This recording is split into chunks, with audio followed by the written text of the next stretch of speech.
વાત કરીએ બક્સરાની. બક્સરા શહેરમાં માનસ મેઘાણી કથાના વિરામ બાદ પૂજ્ય મોરારી બાપુએ વિચરતી વિમુક્ત જાતિ પરિવારના વસાહતની મુલાકાત લઈ ભોજન કર્યું.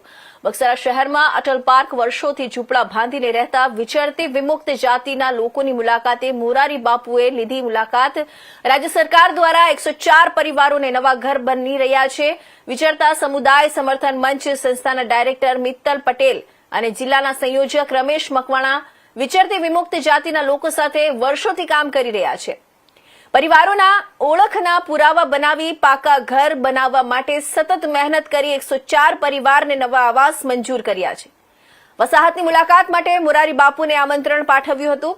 મોરારી બાપુ વસાહતમાં આવીને પરિવારો સાથે મુલાકાત કરી હતી, ભોજન પણ કર્યું. સાથે પ્રાંત અધિકારી કેવી નંદા, લવકુભાઈ સહિત અનેક લોકો ઉપસ્થિત રહ્યા.